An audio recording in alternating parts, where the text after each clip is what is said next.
much should your wedding cost? Would you say yes to a proposal without a ring? How much should an engagement ring cost? If your partner could not afford a wedding, would you still marry him? What's your name and age po? I'm Edlin. My age is 25 years old. Okay. You look so pretty. You're welcome. I love her face. Like it's very beautiful. You're welcome. So here's the question, ma'am. Okay. How much should your wedding cost? I feel like being practical here in the Philippines, I feel like 500,000 will be enough for the wedding since as a Filipino or as a Filipina women, I believe that budgeting the wedding is the first priority for us since of course 500,000 is actually enough for that, and the other spending should be actually for family planning, especially when you're planning to have a child, since wedding is just the starting of the family life. So I believe that's my opinion about the uh how much the budget for my wedding is. What if your partner could not afford a wedding? Would you still marry him? Of I think I wouldn't actually believe that if my partner cannot actually provide as of the moment, we can help each other. For example, to fill in the gaps for the expenses, of course. I I don't believe that men should actually shoulder all the expenses. So you're willing to give like 50-50 like that? Yes, I believe like What if he doesn't have the 50% of how much should, spend for the wedding? I feel like if ever that my partner cannot actually provide that or cannot actually have the capacity to provide the expenses or to share the burden to spend the wedding expenses, I believe that a partner should first plan ahead before getting married. Of course, it doesn't actually mean that you don't love him or I don't love him, but it's being practical. So I don't mean that I cannot marry him, but we need to plan ahead first before getting married. If he cannot actually provide or he cannot actually share the burden with me. Okay. How much should an engagement ring cost? Engagement ring 50,000. I feel like 50,000 above. Mhm. Okay. Would you say yes to a proposal without a ring? Of course. The ring is actually a bonus, but being proposed or asking to be asking as a woman to be married to your partner is actually a blessing, especially if you're actually in a long relationship. You're in college, right? Or you graduated? I'm actually done with the college, but I'm currently taking College of Law as of the moment, and I'm working as of the moment. Wow. So that explains why your English is really like impressive, really good. Okay, we found her like where she's jogging. Do you do it like often, like every day? Interval. I do it intervally. After I work out, after I work out, I do jog, and after the next day, I'll rest. Then the next day, I'll jog again. Wow, it's actually 10 in the evening. And we found mom. I don't know why. I'm shocked that someone will approach me at the end of the night. So I think so.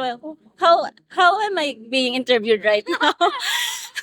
You ended up being interviewed. I've just planned in a night walk or night run. Actually, a lot of Bicolanas here from Naga, we ended up interviewing those who are doing, running, because I think my husband explained that they're energetic, something like that. Like Yeah. they want to be interviewed as well. Actually, working as a Filipino, we actually have the importance on our health. Actually, we prioritize our health, we prioritize our well-being. So, being me, since working, studying at night, and after study, I jog so I can provide my health, not mentally, but also physically. What's your name and age? My name is Mayanics. Mayanics, and 18 years old. That's a very unique name. I've never heard that. Yeah. Okay. So here's the question. How much should your wedding cost? For me, I think it should be 500K or more. Wow. I want it fabulous. If your partner could not afford a wedding, would you still marry him? Yeah, because I love him. How much should an engagement ring cost? Engagement ring. It doesn't matter how much kung magkano. Okay, it doesn't matter. Okay. How about if it's like 100 pesos? It's fine? Yeah. That's beautiful. I want my husband to love me for who I am. Would you say yes to a proposal without a ring? How about he couldn't afford a ring? Would you still say yes for his proposal? Yes. Yes. Yes. Okay. Does it really matter? Are you still single or do you have like a boyfriend right now? Are you in a relationship? I'm a single. How long have you been single? Um 2 years, I think. 2 years. So you had your boyfriend when you were 16 years old. Yeah. Okay. And you're still studying now, right? Yes. You look so cute. Actually, she looks like a like Japanese. Are you like pure Filipino or like you're half? I'm a pure Filipino. What's your name and age? Kay po, 18 years old. How are you tonight, Kay? Good po. Very shy. Okay. So, Kay, here's the question, okay? How much should your wedding cost? Um, Around 50K po. Like that. 50. 50,000 Philippine pesos above. Yes. Okay. Kay, if your partner could not afford a wedding, would you still marry him? Uh, yes, if I love him. Yes po. So if you don't love him, no. Definitely, right? Okay. I was just joking, Kay. Okay, how about this one? How much should an engagement ring cost? Like around 10K. I don't know. Yes, 10. 10,000 Philippine pesos. Yes. Okay. Would you say yes to a proposal without a ring? Like he couldn't afford a ring or just no ring. Would you still say yes to him? Uh, I don't really care po as long as I love him. But um I still consider the effort po. Like it's a engagement. It should have a ring po. Are you single or do you have like a boyfriend? Single po. How long have you been single, Kay? Since birth. Since birth. What are your names and ages? Catherine, 21 years old. Aldrin, 22 years old. They're couple. And we definitely need their perspective on this. Okay, so the first question is how much should your wedding cost? 500,000. 500,000 Philippine pesos. And how about you, sir? For me, it's uh, over 1 million po. For for me po kasi, I want my future wife to experience a ano, what you call that, ano, A fancy wedding? yeah, fancy wedding like that. For for her to feel to feel Once in a lifetime. yeah, was to feel my love po. How do you react with that, ma'am? She's gonna cry! Hindi. Nakakataba ng puso. What is that in English? Like she felt loved like that. Okay. What else? How do you feel like, hearing this from your partner? Kiss na lang. Gaga. Okay. Okay. How about this one? This is for you, ma'am. Okay. Okay, if your partner could not afford a wedding, would you still marry him? Opo. Yes.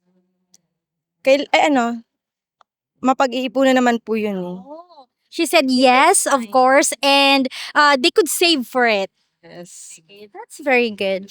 Okay, how much should an engagement ring cost? Engagement ring. Magkano ba dapat? For me, siguro yung lang, yung afford niya lang, okay lang sa akin. Hindi naman kasi dun nabibase yung love. So anything that sir can afford, because love doesn't based on how much the engagement ring is. How about you, sir? Your opinion? How much should be the engagement ring? Siya po kasi hindi naman siya yung she's not that type of girl na Materialistic. materialistic.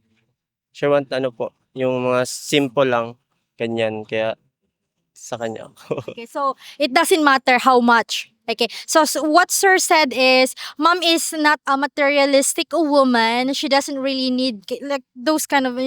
So it doesn't matter. Yeah. Okay. Okay. For the last question, would you say yes to sir to a proposal without a ring? Yes. How long is your relationship now? Magto 2 years. Wow, almost 2 years. What is the secret to a long relationship? Trusting to each other. Kaya for me po, if she has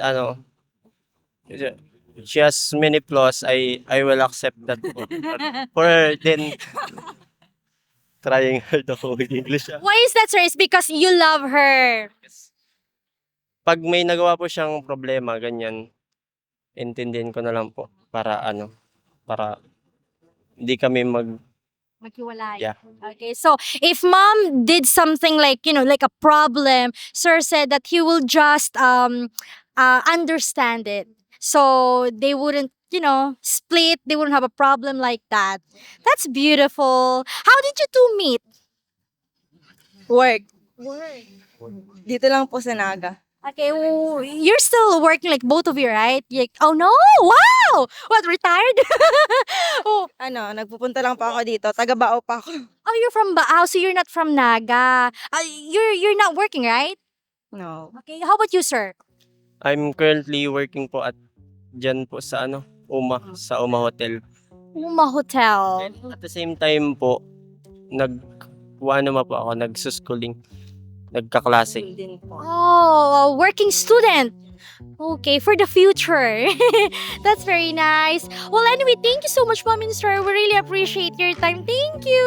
Hopefully, we earned your subscription. And also, if you like our content, please consider becoming a member for exclusive videos. Thank you so much for watching and take care, everyone. Bye bye. Beautiful reflection